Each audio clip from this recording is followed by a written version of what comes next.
Hashtag क्रिकने में आप सभी को हाथ जोड़कर मेरा प्रणाम। आज हम बात करेंगे बेसिकली जो बिल्डअप होने वाला है। अभी से करीबन 22 घंटे बाद इंडिया और इंग्लैंड पांचवें टेस्ट में ओवल में के मैदान पे भिड़ंत करने वाली है। और ये जो टेस्ट है इतनी इंटरेस्टिंग हो चुकी है दोस्तों, मतलब इसका इंतज़ार तो 150 करोड़ हिंदुस्तानी तो कर ही रहे हैं, इसके साथ साथ इंग्लैंड टीम भी कर रही है। क्यों क्यों क्योंकि बॉस दो जानते हैं कि इंग्लैंड पिछला जो टेस्ट थी वो जीत सकती थी, और हम भी जानते थे कि जब से ये टेस्ट सीरीज स्टार्ट हुई है हम कहीं ना कहीं 3-1 से ये सीरीज हम बढ़त बना सकते थे। हर टेस्ट में हमें मौका था कि हम सीरीज को बना सकते थे, लेकिन बाई एनी चांस ये हो ना सका। वी लेट आवर चांसेस गो। पहला टेस्ट जो था हमने कैचेस मिस किए, इसकी वजह से हार गए। दूसरे टेस्ट में हमने अच्छी बॉलिंग की, बैटिंग की, हम जीत गए। तीसरे टेस्ट में last we gave them a very good fight back, but eventually luck did not favor us and then we lost the match. But fourth test was completely, it was India's power packed performance. और इस match के बाद, इस test के बाद, we had two heroes who has given you a lot of option, lot of pedigree, lot of energy. Yes, I'm talking about the all-rounder Ravindra Jadeja and Washington Sundar. What batting they have done along with Shubman Gill. जो पहले over के अंदर 0 run पे 2 wicket जाने के बाद, और everybody, even me and entire India, entire country had their heart in the mouth कि भैया अब होगा क्या। मतलब ऑलमोस्ट लाइक कोई नहीं सोच सकता कि आपके पास 311 रन की लीड है, आपको पहले डेफिसिट खत्म करना और 0 रन पे आपके 2 विकेट चले जाते हैं। उसके बाद captain plays as a captain knock, ball तैर रही थी पहले कुछ ओवर्स में, उसके बाद पिच है settle down. Rahul, classy Rahul and Shubman Gill की वो पारी जो 2 सेशन विदाउट विकेट के 90 रन बनाकर डे एंड करते हैं, दैट वाज फिनोमिनल। हमने कहा बॉस 1 घंटा नेक्स्ट डे का 5वां दिन का निकाल लो, उसके बाद तो बस हमारी जीत समझो, क्योंकि हम इस ड्रॉ को जीत से कम नहीं समझते। अंग्रेज को घमंड था कि बॉस हम 1 विकेट के सारे विकेट्स ले लेंगे और ये टेस्ट जीत जाएंगे, लेकिन that's where.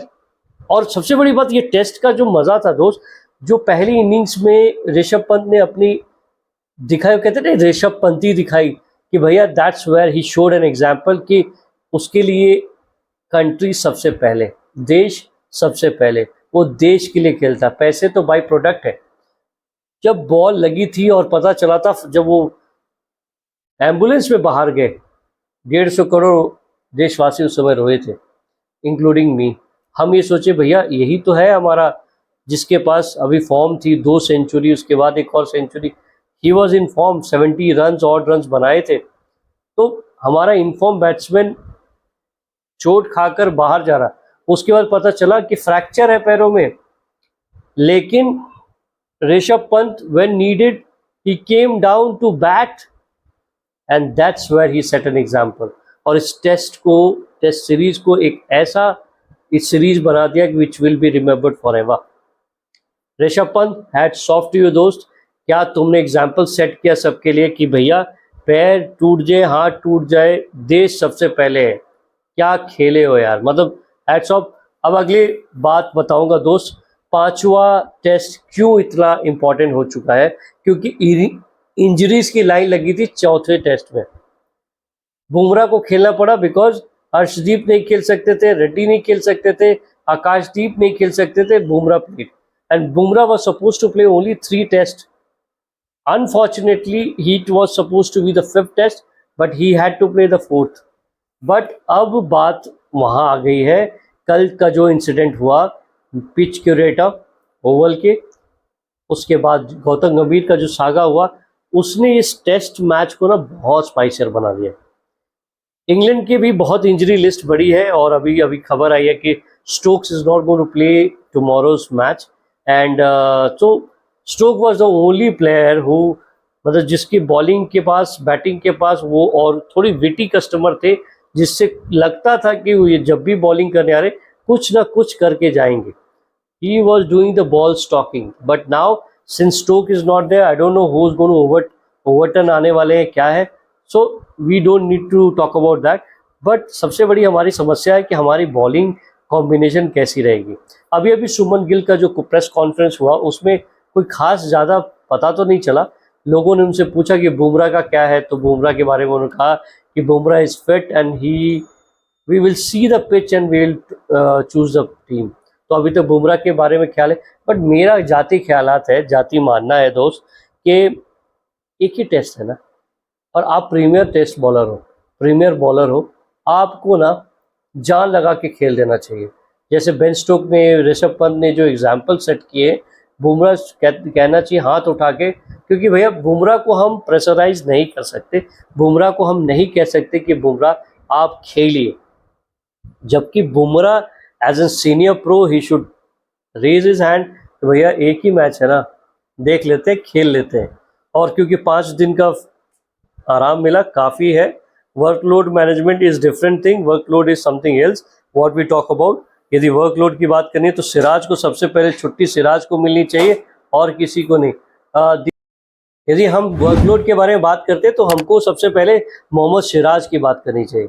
Mohammad Siraj who has been bowling like absolute, मतलब आप सोच नहीं सकते उस बंदे ने कितनी प्रेशर ली. हमेशा हम ना कभी उसके एफर्ट की सराहना नहीं करते. We don't give a damn of Siraj effort. उसने जो किया है, मतलब उसकी जो बॉलिंग लेंथ, ओवर, जितनी बार कहो बॉलिंग करता, रिजल्ट नहीं दिखाता. जो विकेट्स कॉलम में है उतने विकेट्स नहीं है, बट ओवर कॉलम्स देखो कितने बॉल फेंक दी उसने, वो देख लो. So I think if you talk about workload, Siraj, but Siraj से कहो कि आधे टांग पे भी जाके वो बॉलिंग करेगा. So I think probably Bumrah and Siraj should play. And the next the question is, if Arshdeep is ready and fit to play, then he should play. And you should select Kuldeep also as a part of the team because he will be a mystery spinner. क्योंकि England को ना वो समझ में नहीं आएगा, क्योंकि उन्होंने सबको देख लिया. अंशुल कंबोज को देख लिया, अर्शदीप तो अभी खेले नहीं है, बट प्रसिद्ध कृष्णा को देख लिया, सिराज को देख लिया, बुमराह को देख लिया. कुलदीप को अभी तक उन्होंने नहीं देखा. उन्होंने आईपीएल में देखा लेकिन ऐसे नहीं देखा. तो मेरे हिसाब से ना कुलदीप को टीम में लो, शार्दुल को बाहर करो, और जडेजा एंड सुंदर ने इतना बैटिंग अच्छा कर दिया है कि अब आपको कॉन्फिडेंस हो जानी चाहिए. यदि आपके पास लक है तो they will not give away their wickets until unless a very good ball and they are decent batsmen than a bowler. So boss, so you should have 3 fast bowlers and you should have 1 spinner with 2 all-rounders, and then you have got Dhruv Jurel because आपके पास Rishabh Pant unavailable है और वो नहीं खेल सकते. So now the teams is Jaiswal, Rahul, you have Sai Sudarshan, you have got your Shubman Gill as a captain, then you have got Dhruv Jurel, you have got Jadeja, Sundar, then you have got Kuldeep, then you have got Akashdeep, you have got Bumrah and Siraj. That's all my team. But आप देख सकते हैं कि if Kuldeep नहीं खेलता है या जो भी है, आई थिंक करुण नायर का भी मौका देख सकते हो यार. यदि देखना है तो देख लो, एक्स्ट्रा क्वेश्चन देना है तो दे दो, बट शार्दुल ठाकुर को खिलाना मेरे हिसाब से it's not up to the mark. Because I don't think कि आप उसको यदि पूरे 90 ओवर्स में सिर्फ 11 ओवर बॉलिंग कराते हो, और क्या गारंटी है कि वो हर बार 40 रन करेगा. बट आपका कुलदीप जो है आपको कुछ रन दे के 3-4 विकेट ले सकता है, 2 विकेट ले सकता है, and that is most important. Taking wickets is more important. It pressurizes the opponent to make run or attack the bowler, whereas इस attacking के चक्कर में ना वो आउट हो सकते हैं, क्योंकि वो अटैक करेंगे, उनको ये नहीं मालूम कि कुलदीप राइट स्पिन कर, लेग स्पिन करेगा, ऑफ स्पिन करेगा, स्ट्रेट मारेगा. सो उसमें वो मिस्टेक कर सकते हैं, and then we can win this test. तो दोस्तों आपको कैसा लगा मेरा मैच रिव्यू, मेरे थे ये प्लेयर्स। यदि आपको मेरा वीडियो पसंद आया तो please do like, share and subscribe. Please do not go without subscribing and come every day and see my match presentation. इसके साथ आप सभी को मेरा प्रणाम। Thank you, bye.